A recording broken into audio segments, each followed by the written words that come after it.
started writing Food for the Archons as a book of despair after watching my father die in 2013. During his transition, I experienced a series of paranormal and psychic events that left me feeling that I had either gone completely crazy or fell into humanity's darkest secret. I spent the next 5 years conducting extensive research, and I quickly learned that what I had experienced was real. My journey brought me to an understanding that showed me that despite the terrifying reality of an unseen predator, we as humans have a forgotten power. Just knowing this brings us tremendous hope in what once seemed a dark reality.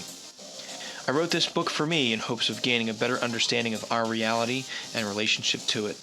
But my hope is that you will find as much value in reading it as I did in writing it.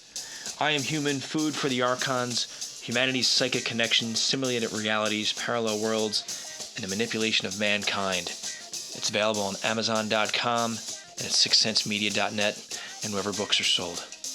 I'm Dennis Nappi II, reminding you to let your intuition be your guide. Thank you. Let me tell you why you're here. You're here because you know something. What you know you can't explain, but you feel it. You felt it your entire life. That there's something wrong in the world. You don't know what it is, but it's there.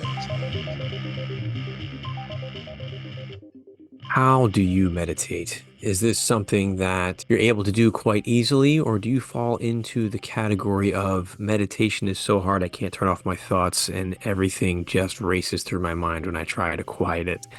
It's a common theme, friends. Dennis Nappi II here with the Seiker podcast.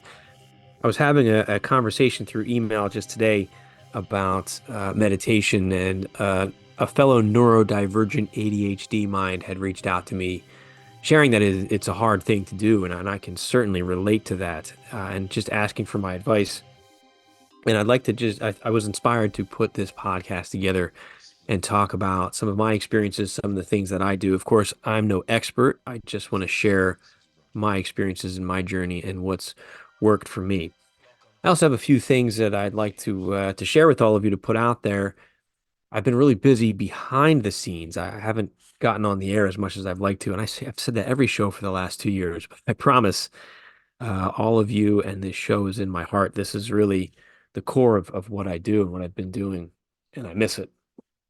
But some other things that I've been doing that have been really inspired through this show that I want to share with all of you. One of them is my new science fiction book, The Hive 2. If you've read The Hive Part 1, Part 2 is now available on Amazon via Kindle and paperback, and soon to be audiobook and hardcover. That's in the works presently.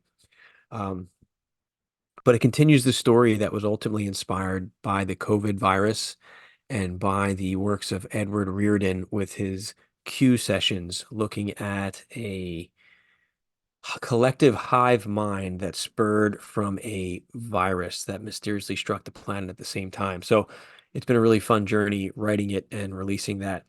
And I'm going to read from chapter 1 at the end of this podcast of The Hive 2, giving you a glimpse into how the next leg of this journey continues. And book 3 is underway. I'm working on it now. I hope to have it done over the summer. All right, next plug. Got a few more.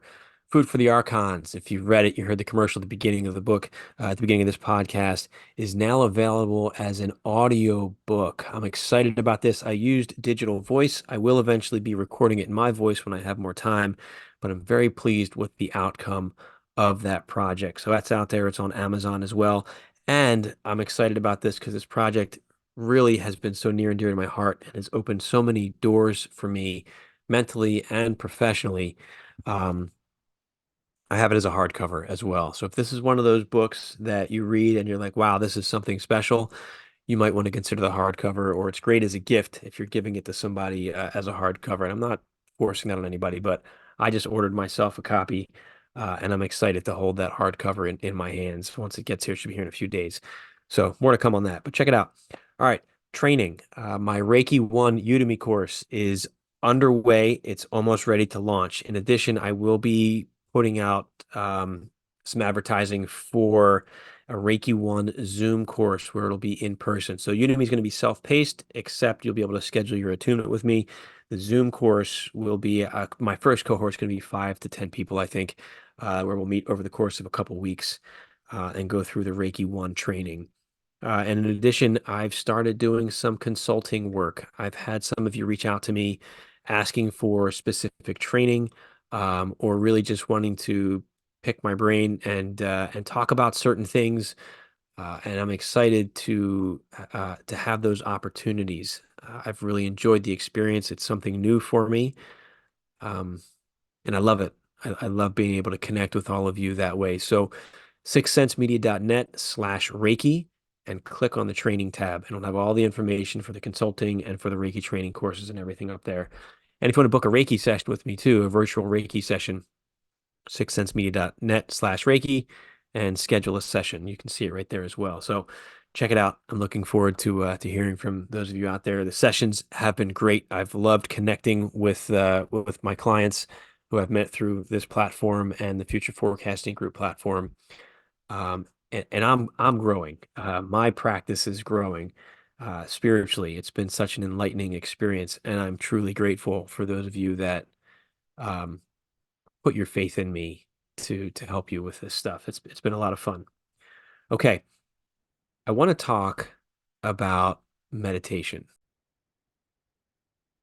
and I want to share my experiences with meditation because I think that hopefully some of you out there can find value in it. Meditation has not always come easy to me, and some days it still doesn't come easy to me. But also, I think that depends on what we consider to be meditation. I meditate every day. And that includes me sitting cross-legged in the lotus position and, trying to clear my mind. But I try to do that every day. There's some days that I don't. But there are other forms of meditation that are more active, where your mind is more alert and more aware, which is an easy way, I think, to build your stamina to do, I think, what most people picture the stereotypical meditation where you close your eyes, I don't want to say your mind goes blank, but you can go somewhere else with shifting your awareness. But it takes a little bit to get there for some of us. Again, especially for those of us that are neurodivergent, ADHD and on the autism spectrum, our brains work a little bit different, and that's okay. I think it's been really challenging in an uplifting way to navigate my way through this. But meditation has become an essential component of my day-to-day life, my spiritual growth, my decision-making processes. How did I get here? I've always been interested in this psychic stuff. And I remember going back as early as being maybe 16, and I bought a book, an astral projection book. I remember reading all of the exercises and trying to practice them, and not once did it work. I just didn't have the mental capacity to get my mind in that right state. I never gave up. Over time, what I have found is mindful activities are a great way to start building that foundation. I don't recommend, if you're new to meditation, if you're struggling with it, to sit down and try to force yourself to focus on nothing. That's going to cause you stress and anxiety. We need to have something to focus on, something that really has propelled me forward as a meditator has been yoga. I started doing yoga, oh man, maybe 5 or 6 years ago now. And what I love about yoga is, number one, the focus on the breath, the in breath through the nose and the out breath through the mouth. Now, I'm also not an expert on yoga. All of my yoga experience has been learned virtually or online through videos, but it has served the purpose that I have needed it to serve. It's exercise, it keeps me flexible, and it has helped me to improve my meditation. I do yoga every single morning. I get up early before work so I can get in a 15 to 30-minute yoga practice. And it's the breath work in combination with how I'm moving my body. And usually those are the only thoughts that I have because I'm so focused on syncing my breathing with my movements and feeling the different muscles in my body. That is a form of mindful meditation in and of itself. The breath work and the awareness of your body and what you're feeling and how you're moving. That mindfulness activity over time helps strengthen your own mind and your own awareness. And I found that over time through doing yoga, I was able to sit with my eyes closed for longer periods of time and hold whatever focus I was trying to hold. Yoga helped tremendously with that.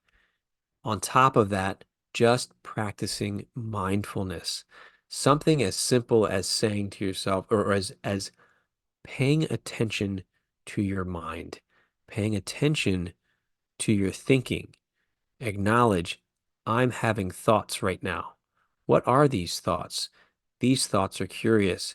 How are they affecting my mind and my body and my feelings? Where are they coming from? And then can you trace them back? I've had these thoughts.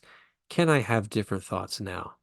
And again, just go through that process of understanding how your mind works in a variety of different situations. When you're stressed, really look at your thoughts and feelings, pay attention to them, see where they're coming from, see how they feel, see where else in your body you're having a reaction or a response based on your thinking. You're going to find different centers.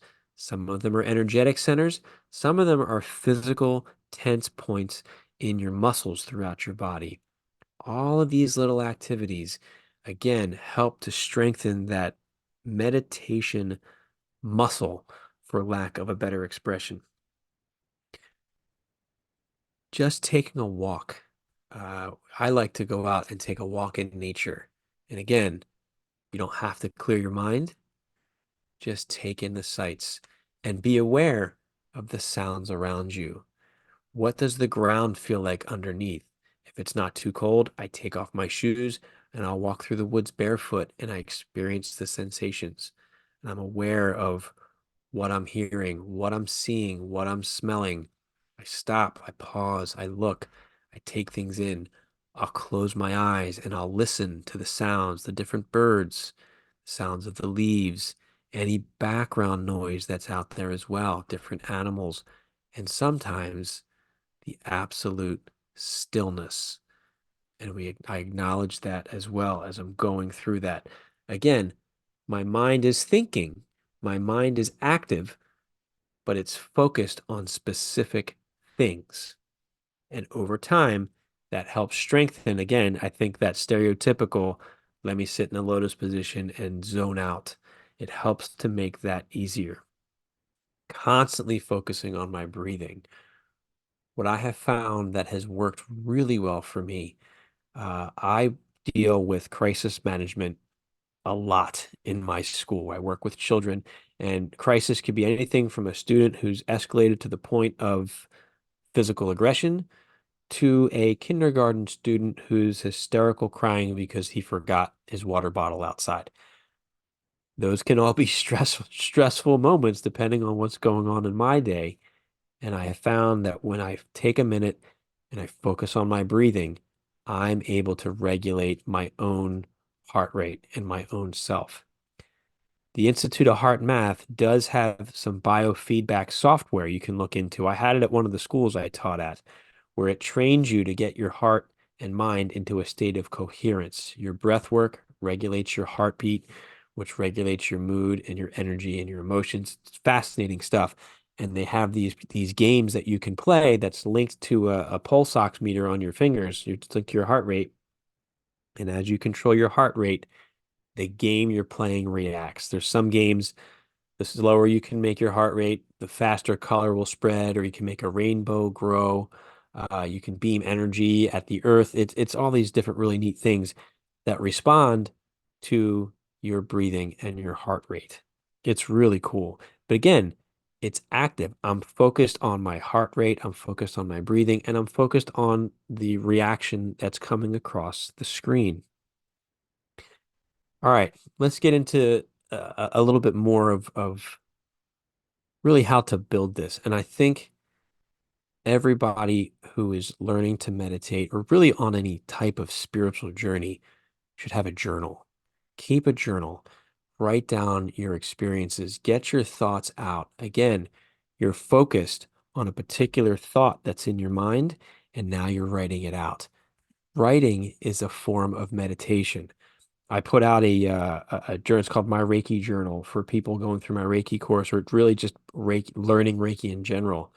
It's got over 75 prompts, and I designed this to have you think about a particular topic or subject or thought or experience and expand upon it. Again, it's active. You're doing something. Your mind is working, but it's in a focused manner. All of these things together can really help improve your meditation. The next thing, speaking of journaling and writing, is just being creative. Our artists out there, are you a sculptor? Are you a painter? Are you a sketch artist? Can you take what's in your mind or what you're experiencing and focus that to create some kind of artwork? Can you take a complex theme and put it into art? The person that designed my Archons book cover, I looked at that and I said, "Wow, you took what took me over 50,000 words. You put it in one picture." They say a picture is worth 1,000 words, right? I think it takes a lot of focus to be able to express yourself creatively in a visual fashion like that. Just be self-aware. That mindfulness is very helpful, and have a routine. Practice it regularly. Change it up if you need to constantly do something different, but have some kind of a routine where it becomes a normal part of your practice. And over time, you can build that mental muscle, which I think is really the goal here, right? Lastly, I want to comment on my personal Reiki practice. Reiki has really also contributed to the way in which I meditate, and I use Reiki as part of my morning or my daily meditation practice. And when you learn Reiki, when you get your Reiki one of the things you're taught is Reiki self-care, where you're putting your hands in different positions on your body and you're giving Reiki to yourself. For me, that has evolved into something much more, but it's that core is still there. So I have that focus on my breathing, on the feeling of Reiki in my body, the feeling of it in my hands, and the feeling of Reiki on different points. I focus on my chakras some mornings, and that gives me a structure to work within. So I have this structure within Reiki where I can then just hold my focus on that area. And then I think, honestly, I'm stuttering here because of my remote viewing practice. I'm open up and I recognize when information starts to come into me. So a combination of all of those things has given me this ability now to sit and meditate, scan my body. Sometimes I can go out and have this experience where once I open my eyes, it's like, wow, I was somewhere else, and I just received information from a spiritual source, and it's been very insightful and enlightening for me. And at times, it's been therapeutic in processing things that I'm not able to or ready to process. But it's been a journey. It's been a journey getting to that point.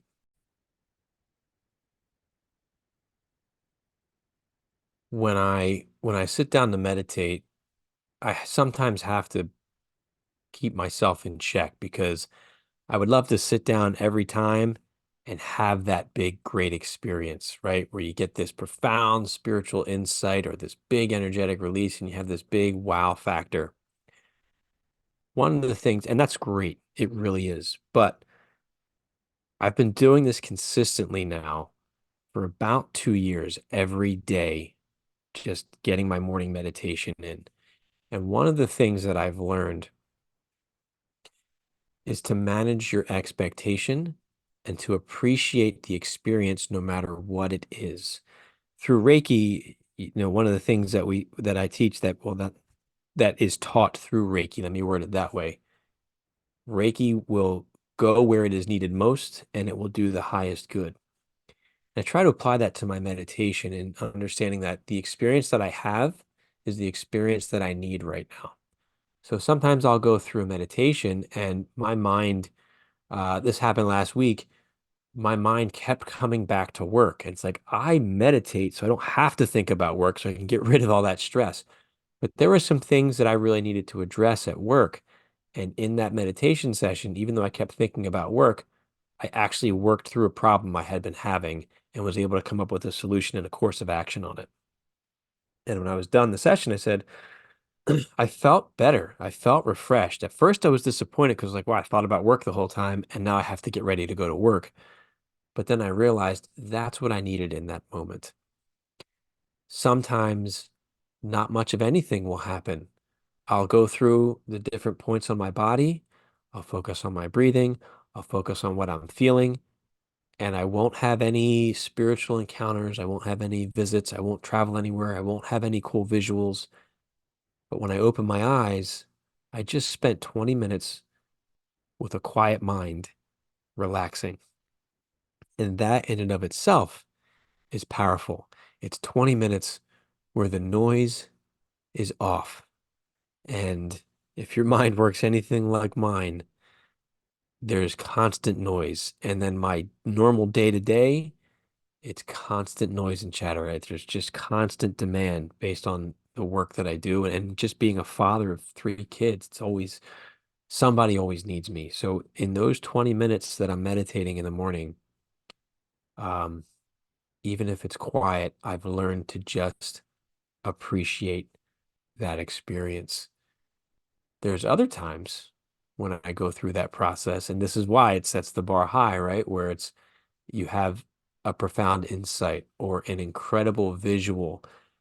Sometimes those visuals are metaphors. Sometimes they feel fully immersive, where you're flying through this really unique setting, or you encounter things and information comes to you. And that's so incredibly powerful. And then with my journaling piece, I go back and I look through my journals over the years and the sketches and notes that I took.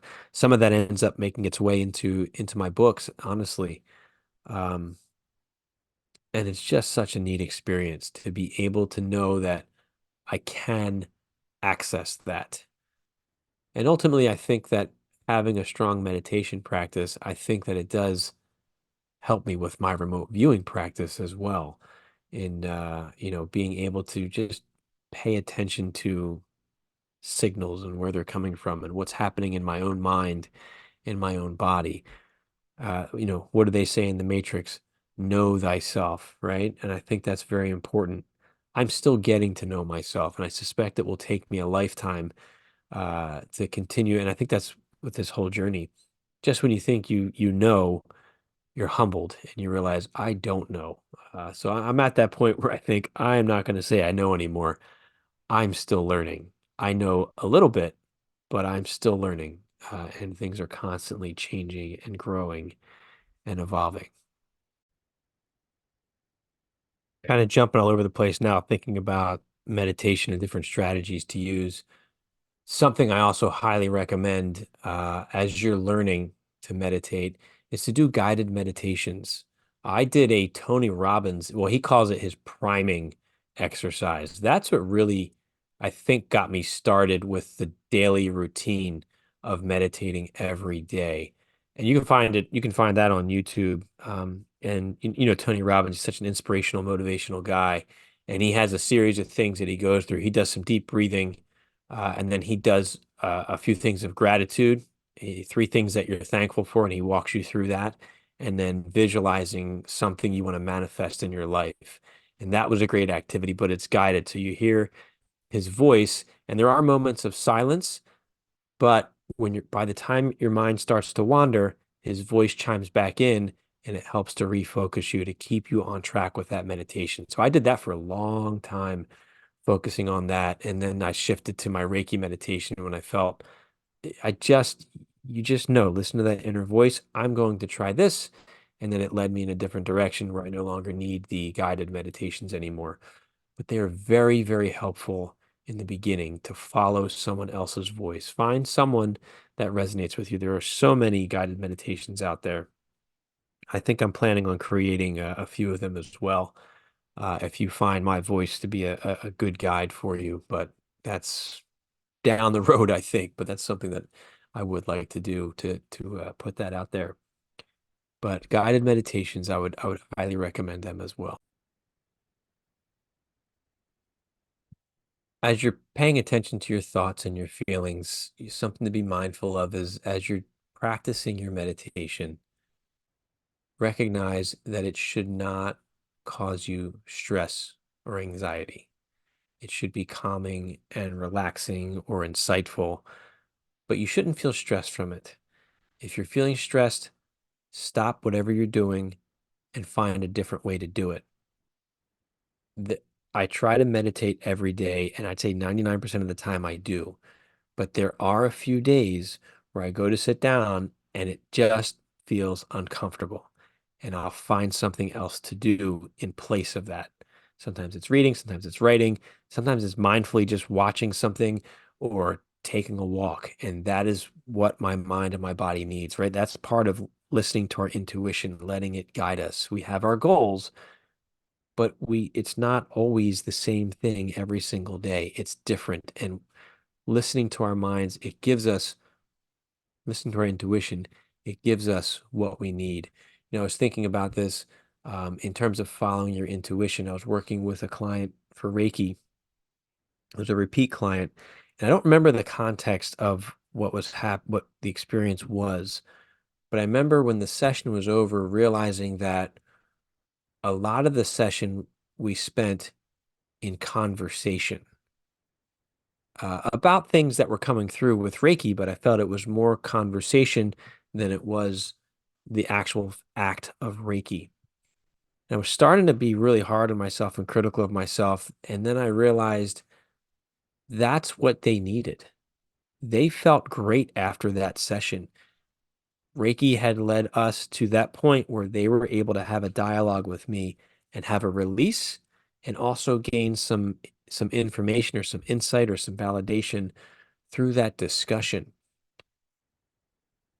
And that's what I'm talking about in trying to follow your intuition and appreciate whatever it is that the experience brings you. There's things to learn, there's things to grow. Just follow it. Don't fight it. Don't don't fight through that stress point.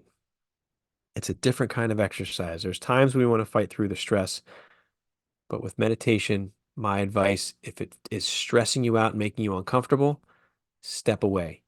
You're losing control at that point, and now you're creating resistance to it instead of having this process that's more relaxing and soothing for you. Follow your instincts, follow your intuition, read a book, listen to your mind, do a guided meditation. Same thing with yoga. I still, I love yoga with Adrienne Louise. She's got a ton of free yoga videos online. I think she's entertaining.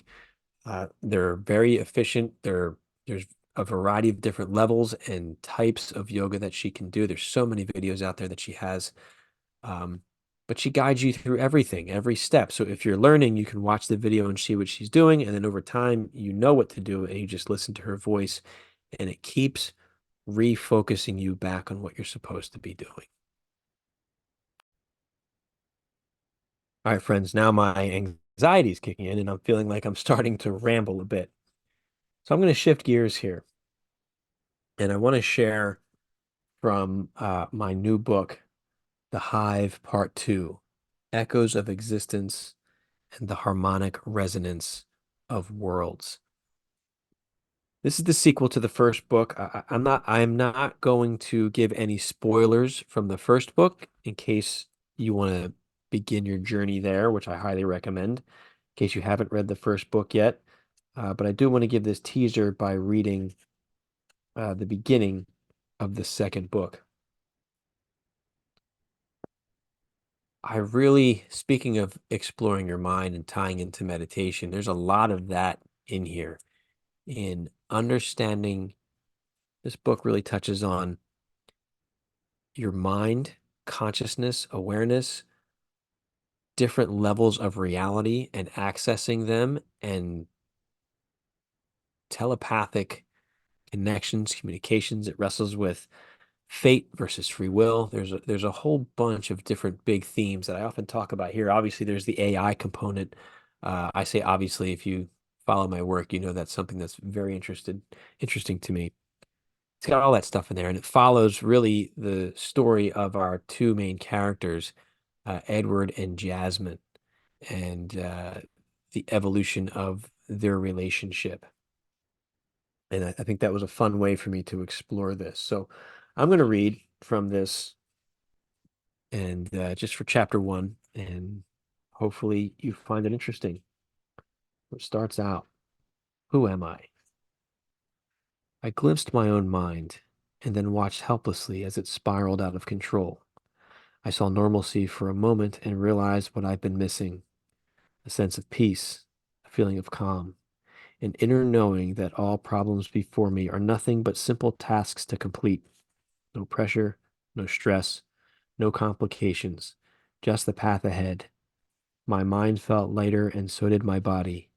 I felt like a better person, and for the first time understood what it meant to be present in the moment. But my mind soon changed. My thoughts became jumbled, erratic, paranoid, and angry. I had no trust and no hope, but it was in that jumbled mess of chaotic hell, screaming to go back to the peace I had glimpsed. I was in there, but I couldn't escape my mind. I felt like I was watching my mind run crazy, but knew it would pass, much like a bout of nausea or illness. I had to endure the discomfort from deep inside myself. Now the storm has passed, the waters have calmed, but I'm still stuck inside this room. There are bars on the single window, and I can't escape. Outside, I know the sun is shining, but I'm stuck because I can't figure out the combination to this door. Dennis Nappi II, Truth Seeker. Okay, before I get into chapter one, a synchronistic event here. I completely forgot I put that in the book. Obviously I did that a while ago. The backstory on that, that is an actual word for word journal entry from an experience I had. I've shared a lot of my mental health stuff as I was going through my journey with ADHD I think that was right after I first tried coffee. And my mind just worked differently. And I was like, wow, there's no noise, there's no clutter, there's no chaos. Everything makes sense. I can accomplish things. And then the coffee stopped working, caffeine stopped working, and I had horrible anxiety attacks, panic attacks, almost a nervous breakdown. But because of my meditation practice, I was able to step outside of myself and watch my mind spiral. And it was horrible. It was really bad. But I didn't completely fall apart because I was in the practice of paying attention to my mind. And I knew that it was a cycle. And I knew that within 24 hours or so, the intensity was going to stop and I'd be okay. It was as if I had a second mind that stepped outside and just watched my mind have these thoughts. And there was a part of me that held on to that sense of peace. I remember that so clearly, being in my mind, watching my mind spiral and saying, I'm going to be okay.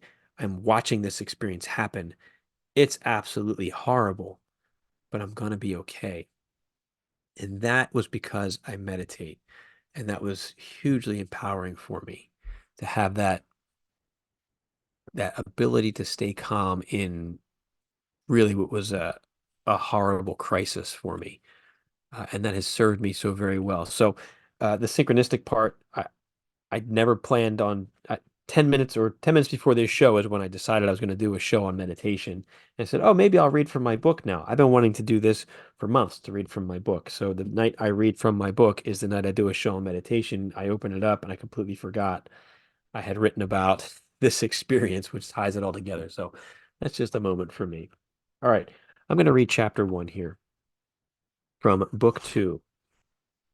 Base reality. The freezer released a burst of icy wind onto Edward's bare arms. The icy chill froze the tiny blonde hair on his arms and then quickly melted to a fine misted dew as the warm summer air mixed with the chilled frosted air.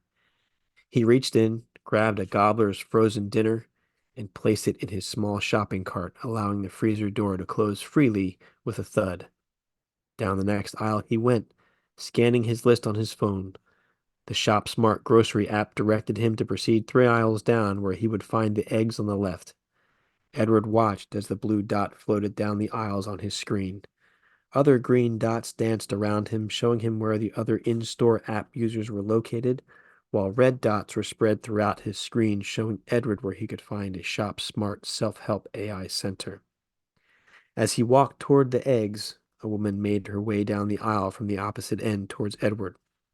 She was a well-dressed woman on a lower middle class budget. Her bright pink sweatpants had the word fresh written across her backside in blocky white letters. She wore a sleeveless white tank top and matching crisp white sandals. As she walked past Edward, she slowed and smiled at him as if she had a little secret she was keeping from him. Edward looked up from his phone, and they locked eyes.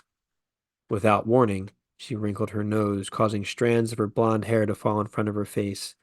Her head tilted back, and she covered her face with her arm as she sneezed. Startled, Edward recoiled in a panic, covering his face with both arms and ducking away. "Excuse me," she smiled at Edward. "Bless you," he smiled back, embarrassed at his overreaction. "Thank you," she replied, as she kept walking, locking eyes for a moment and then watching him out of the corner of her eye as she walked past him. Edward froze for a moment as a wave of dizziness overcame him. That sneeze terrified him, as if she was attacking him. Why? Where do I know her from? He wondered, as he frantically explored his memories. She seemed so familiar. He had the strangest feeling of deja vu, but couldn't figure out why. His head swam as the room circled around him. It felt like a giant screw was slowly being pierced between his eyes, twisting and pinching, drawing his eyes cross. He felt a wave of nausea over him, and he broke into a cold sweat. "I need to get out of here," he thought, as he shielded his eyes from the lights. He made his way toward the front of the store. Fortunately, with each step, the twisting pain gradually faded to the back of his head and then created a cooling sensation as it dispersed at the base of his skull. Edward breathed a sigh of relief as he reached the front of the store.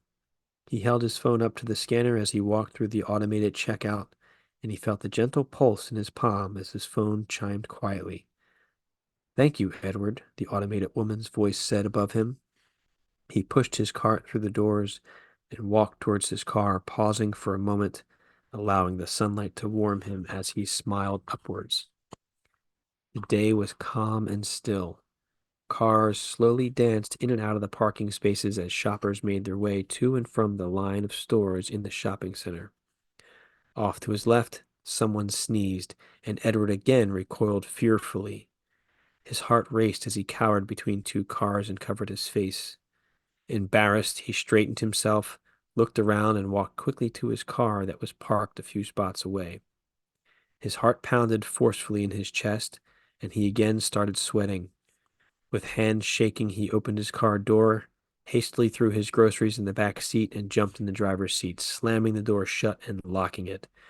Uncontrollably, his body shivered and shook as he grabbed at his chest, gasping for breath. "What is happening to me?" he wondered. "I can't breathe. Is this a heart attack? Am I dying?" The more he thought about what was happening, the more difficult it was to breathe. He tried sucking in large gulps of air, but felt as if he was inhaling through a tiny cocktail straw. His vision blurred, and his headache came back full force. The world around him narrowed as blackness swam in front of his periphery until the vision was reduced to a small circle of light in front of him. People were outside running now, coughing, vomiting, and spewing mucus everywhere. He gasped harder, fighting to pull air into his lungs to no avail. "This is the end," he thought. "We've been hit with a bioweapon, and we're all going to die." Without warning, the blonde woman from the store fell on the hood of his car, pounding it with her fists, gagging as she spewed a thick black mucus everywhere. She pounded harder, gasping and choking as she convulsed and aspirated everywhere, covering his windshield. Then all went silent, and Edward jolted in his seat. Startled and covered in sweat, he looked to his left and saw the same blonde woman gently tapping on the driver's side window. No phlegmy discharge, and she certainly wasn't choking. Her shirt was clean, and she was holding a box of granola bars in her hand. Hi, she smiled, waiting for him to roll down the window. Edward pressed the button as his window slowly descended, squeaking obnoxiously. Hello, he said, confused. You dropped these. She handed him the box of granola bars through the window. Bewildered, he grabbed the box and scanned the parking lot with darting eyes. Everything was normal. Nobody was sick, and people were casually strolling in and out of stores without a care in the world, just as they were a moment ago. Is everything going okay? She asked. I, I think so. He paused, taking one more look around. I think you just startled me. Thank you for picking these up. He faked a smile at the blonde woman, and his heart rate slowed while he took a deep breath. His lungs finally expanded, allowing a calming rush of endorphins to flow through his system. You're welcome, she smiled back. Have a great day, she said as she walked away. Still disoriented, Edward sat motionless. Heavy sweat beads barreled down his brow and into his eye, stinging slightly. He blinked hard, rubbing his eyes and spreading the salty liquid across his eyelids. He couldn't tell if he'd been there for a minute or an hour, but his clothing was soaked through since he never started the car that baked in the heat of the oppressive sunlight. He pushed the start button, cranked the AC, and took another lung-expanding deep breath. He scanned the parking lot once more, shifted into drive, and started towards home. Traffic was heavy as he pulled onto the roadway, which was oddly surprising to him, since this was typically a busy time of day in the center of town. Still feeling uncertain of what was going on, Edward's mind raced as he explored a strange wave of emotions that rippled through him. What was bothering him so much? Why did he have that midday hallucination? What was this unexpected feeling he was having? Maybe it was a tumor, or maybe he was drugged. One thing was certain, something was very wrong. Then it hit him. Fear, he thought. I feel afraid as if my life is in danger, real danger, but why? Why do I feel as if I am about to die? It was such a strange and unexpected sensation, and he struggled to pinpoint the cause. Grocery shopping? Eggs? What was it? The woman. It was the woman. The blonde woman with the sweatpants. It all started when she sneezed. But why? Then, in the parking lot, when he had a panic attack, it was she who was in the vision, and it was she who snapped him out of it. Was it her fault? Did she drug him? Was she some sort of witch? Edward pulled into his driveway and clicked the garage button. He pulled in, parked, and pushed the button again, allowing the door to close downwards behind him, leaving him alone in the dark with a terrifyingly familiar sense of deja vu. There was again something terrifyingly familiar about this moment. Turned off the car and ran inside, leaving his groceries in the back seat. He removed his sweat-soaked clothing as he ran through his home towards the bathroom where he quickly turned on the shower. He stepped in and let the cold water batter the dry salt sweat embedded on the top of his head. It brought a welcome shock to his nervous system, grounding him in the moment. Deja vu, he kept thinking. I've been here before. This has happened, but that's impossible. Why is this all so familiar? The water gradually flowed from cold to cool to warm and eventually hot. Steam rose from the tub floor and the mirror fogged over. His nervous system calmed even more, and he closed his eyes. His focus shifted to the water bouncing off of his head and running down the base of his neck and trickling down to his chest. It was smooth and warm as fresh white noise of the shower filled his mind. The reverberant hissing consumed and engulfed him as swirls of color swam behind his closed eyelids. Edward's breathing slowed as the water continued to blanket him, releasing a soothing, soft hiss. He grew dizzy as the colors swarmed with greater intensity and suddenly felt a pop as all went silent. In the blackness, he was floating, watching a distant borealis dance in front of his mind's eye. There were no thoughts, only peace in the dancing purples, reds, and greens as they intertwined and snaked their way through space in front of him, around him, and into him. I love you, Edward, a voice echoed in all directions. His attention shifted and he became slightly aware of himself as his focus was pulled down below. Beneath his awareness, he saw himself sitting on the shower floor. It was strange and yet perfectly normal to be floating above his own body. There was a woman seated on the shower floor with him, wrapped in his arms. She was beautiful and naked as the water soaked the two of them. He marveled at how perfectly she fit in his arms, and her body curved perfectly into his. He watched as he delicately brushed the hair away from her face. She was absolutely beautiful in that moment of raw intimacy and care. Jasmine, he realized, and suddenly the sound of the shower came crashing back into his ears at a deafening volume. First as a unified sound, and then he felt the distinct vibrations of sound entering each ear, further grounding him. The room swam around him momentarily, and he gasped as he opened his eyes, squinting from the brightness of his reality. He looked down, expecting to see Jasmine huddled on the ground in front of him, but found he was all alone. Jasmine, he thought. Jasmine. He repeated her name over and over in his mind. Jasmine, I love you. I love you. But why? This was so strange and unexpected, but in an instant he became flooded with an overwhelming sense of emotion. His eyes welled with tears, and he gasped heavily. There was no doubt about it. He was in love with his neighbor Jasmine, and he couldn't understand why or where it came from other than the bizarre vision he just had. It seemed so sudden, but so totally and inexplicably complete. Sure, they were friends, and he had always found her attractive, but this came out of nowhere, didn't it? This wasn't the typical infatuation he had previously experienced towards her, which usually resulted from the two of them sharing a few beers on the patio on a Friday, followed by him replaying their dialogue over and over in his mind, trying to determine if she was possibly flirting with him or if he made a fool of himself. Later, he'd lie in bed fantasizing over what it might be like to know her, to feel her gentle touch on his chest, to caress her hair or feel the softness of her pressed into him. He wondered what her lips would feel like if he leaned in to kiss her softly, and how perfectly she may fit in his arms. But those feelings were shallow, sexual and personal, but shallow. This was something completely different. This was love and intimacy, the kind that can only be formed through a bond that extends beyond fantasy, a bond that is based in experience. That was it.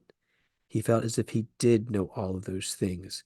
The softness of her lips, the way her body pressed perfectly into his own when she kissed, and the way she would sigh softly as she leaned into him and pulled him close. He knew how strong she was and how she masked her vulnerabilities along with the facial expressions that gave them away. He knew how to comfort her and support her and felt comfortable in trusting her with his darkest secrets, fears, and desires. But where? How? These feelings were so real, strong, and so familiar. He felt as if he could walk over to her home, open the door without knocking, find her in the living room, and kiss her, despite the fact that she was married and her husband was home. Wasn't he? For a moment, Edward was certain Billy was dead. He stopped to think long and hard. Is he still alive? I could have sworn he died, but how? When? This was so confusing for him. Where was this all coming from? He walked to the front of his home, pulled back the curtain, and saw Billy's blue convertible parked in the driveway. Dumbfounded, he sat on the couch, pulled out his phone, and checked his all social account. All right, friends, that is chapter one of The Hive, part two, Echoes of Existence and the Harmonic Resonance of Worlds. I put a lot into this one. This was a creative project, a labor of love. Um, and I'm really proud of it. I do my writing. There's a lot of me in my writing, and it's how I process the world, I think, and the things around me. And with the Hive 1 and now the Hive 2, it's just been a way for me to really work through a lot of things that go on in my mind and in my emotional states. And I'm happy to be able to share that really with the world. And as with the last one, where does the line of fiction begin and or end, and the line of reality begin? There's some hidden Easter eggs in here as well. That's up to the reader to determine for themselves where the truth lies. So check it out. If you haven't read the Hive 1, you can find them both at sixsensemedia.net. There's more information on them there, or you can go right to amazon.com and just put my name in, Dennis Nappi, or the Hive, and you'll find it there as well. And I'd love to know what you think. If you read it, please consider writing a review, because that's quite helpful for me as well. So I gave a lot of plugs tonight. I know that I don't always like doing that, but I believe in the things that I'm putting out there. I believe in the value that they bring. Um, so I just wanted to communicate that those things are available out there now. You can find it at sixsensemedia.net. And that's all I have tonight, my friends. I'm happy to be speaking with you tonight. And my goal right now, school year is winding down. Today is May 4th. Oh, May the 4th be with you, by the way. Today's May 4th. I'll probably get this out within the next week or so. I'm trying very hard to do a monthly podcast. I want to stick to it. We'll see if I do, but that's really my goal, at least to be able to communicate with all of you at least once a month. The show's not done. The show's not dead. This is still very important to me. So, all right, friends, I'm Dennis Nappi II. This has been another episode of the Seiker podcast. Remember to never stop questioning, keep an open mind, and let your intuition be your guide. Thank you. I said, empty your mind. Be formless, shapeless, like water. Now you put water into a cup.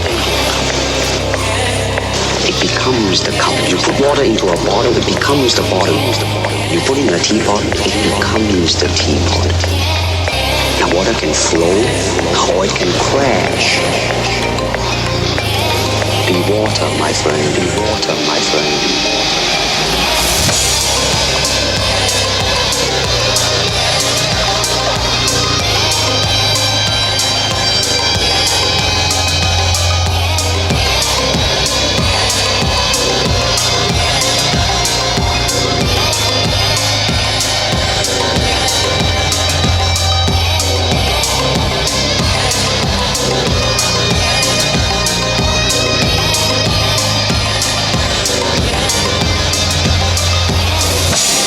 Be water, my friend, my friend.